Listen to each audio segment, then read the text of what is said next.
नीतीश जी ने एक पर एक पोस्ट किया और उन्होंने कहा कि जीविका दीदियों को जो आत्मनिर्भर बनाने की कवायद उन्होंने शुरू की थी, 1,56,00,000 महिलाओं को 10,000 रुपए डीबीटी के माध्यम से लगे।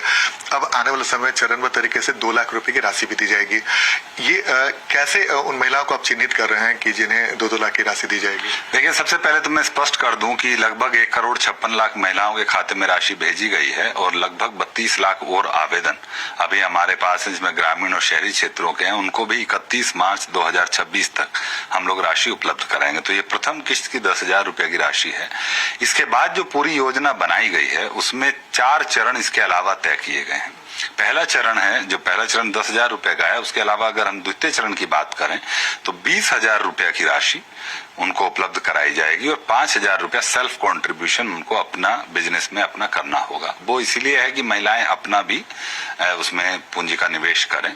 तीसरे चरण में 40,000 रुपए की राशि उपलब्ध कराई जाएगी सरकार के द्वारा और उनको 10,000 रुपए की राशि का निवेश करना होगा अपना।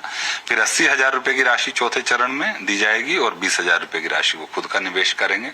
और लास्ट चरण में 60,000 रुपए मार्केटिंग, ब्रांडिंग और पैकेजिंग एक्टिविटीज को प्रमोट करने के लिए उनको उपलब्ध कराया जाएगा। ये पूरी स्कीम का रूपरेखा है।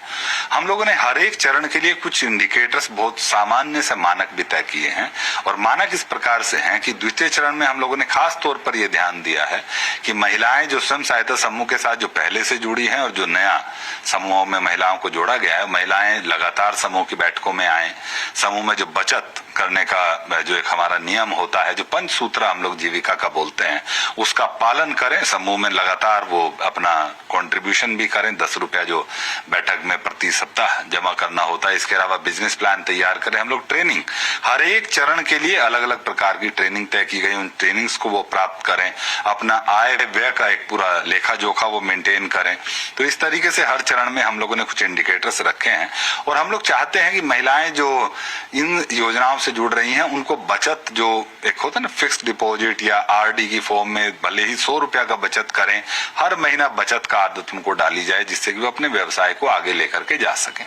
तो इस तरीके से हम लोगों ने चरण तय किए हैं। वीओ जो विलेज ऑर्गेनाइजेशन है वही योजना में जो लाभुक जिनको लिया जाना है उनके बारे में उनका पूरा इन मापदंडों पर उनका चयन करेंगे। एक बार ये फिर से बताइएगा सर, जो आकलन की बात कही गई कि आकलन करके एक मुश्त राशि भी दी जा सकती है और उसका आकलन किया जाएगा, ये आकलन कौन करेगा और एक मुश्त राशि किसे मिल सकती है? देखिए, एक मुश्त राशि का 2 तरीके के हम लोगों ने प्रोविजन किए हैं। पहला प्रोविजन ये है कि अगर 4, 5, 6, 7, 10 महिलाएं मिलकर के एक रोजगार शुरू करना चाहती हैं समूह के रूप में, तो अगर एक महिला का 20,000 रुपया का ये इंस्टॉलमेंट, जो द्वितीय इंस्टॉलमेंट वो ड्यू है, तो ऐसी अगर 10 महिलाओं ने मिलकर के चाहा कि हम लोग सब मिलकर के एक रोजगार शुरू करेंगे, तो 20,000 के हिसाब से 10 महिलाओं का 2 लाख रुपया उस पूरे समूह को एक मुश्त राशि दे दी जा सकती है।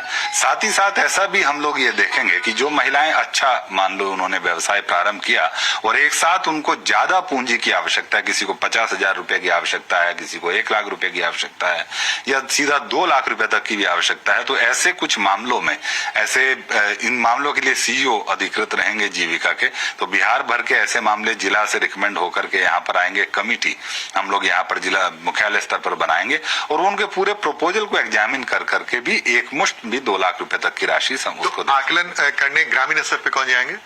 ग्रामीण स्तर पर जो अभी तक हम लोगों की व्यवस्था है कि जो विलेज ऑर्गेनाइजेशन, जो समूह, जो हमारा ग्राम संगठन है, वो आकलन करेंगे। वो आकलन कर करके उसको, जो हमारी ब्लॉक लेवल पे एक कमेटी होती है जिसको हम लोग बोलते हैं लोन मैनेजमेंट कमेटी, चूंकि अभी तक जो व्यवस्था थी वो लोग उसी कमेटी का रूप हम लोग बदलेंगे। वो इस ग्रांट के एस्पेक्ट को भी वो एग्जामिन करेंगे। जो बहुत मिनिमम बेसिक इंडिकेटर्स हैं कि अगर आपने कोई राशि प्राप्त की है, जैसे हमने सतत जीविकोपार्जन में बहुत छोटे छोटे फॉर्मेट्स बना करके सेल्फ डिक्लेरेशन की फॉर्म में, फिर वीओ का एक जो कमेटी होती है वीओ के लेवल पे वो जाएगी, उसको पूरा एग्जामिन करेगी कि इन्होंने अगर दुकान शुरू की है तो दुकान शुरू की है कि नहीं है, उसमें सामान है कि नहीं है, लगातार बैठ रहे हैं कि नहीं, इनका व्यवसाय को लेकर क्या रुझान है।